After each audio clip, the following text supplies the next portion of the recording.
I was just thinking to myself, how do you get allergic to something? This is the Spiritual Physicist's Energetic Update. Like, share, and join the discussion. There's one good way to make your body allergic to something, that is, to get it in your bloodstream. This took me to thinking, and I was thinking, wouldn't that be a fun way to fuck with people?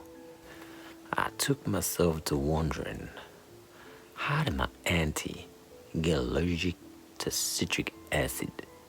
That's weird.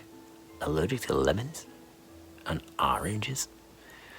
Then I found out something very strange. You're gonna wanna know. There's this thing called PEG, polyethylene glycol. It's in shots. It's also in vape.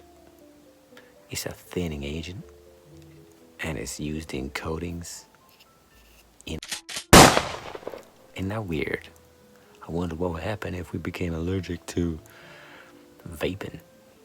Then there's glycerine, used to keep shots stable, and there's a base in vaping. Then we got citric acid, used as a base in vaping and nicotine salts, and also used in shots.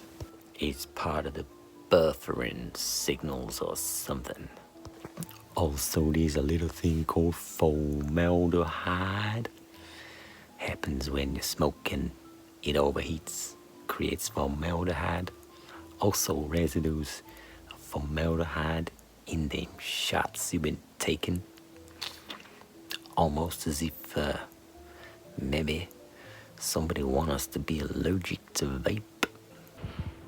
That's all I'm saying.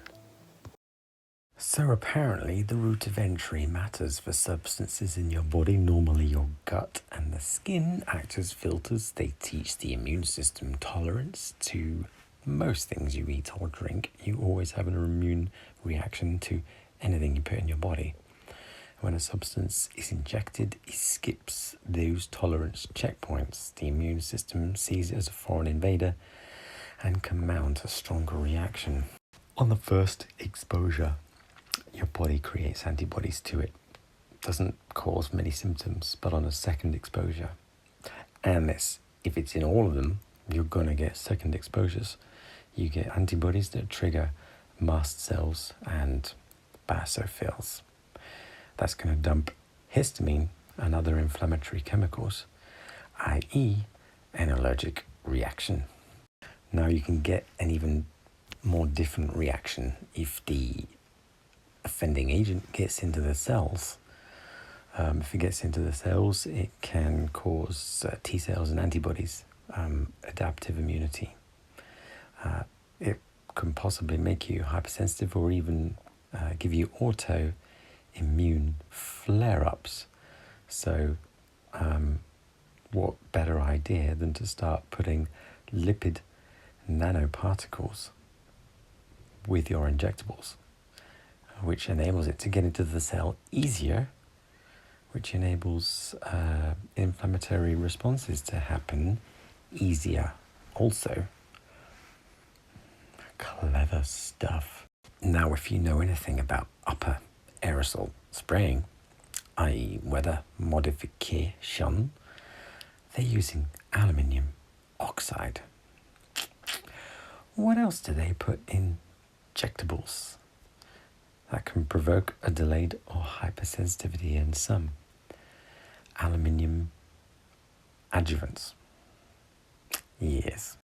Now, wouldn't that be a bugger if heavy metals are one of the things that are very, very hard to get out of the body, and you are also allergic to it?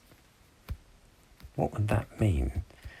I guess that would mean your body is continually mounting an attack against itself, wherever the aluminium might be.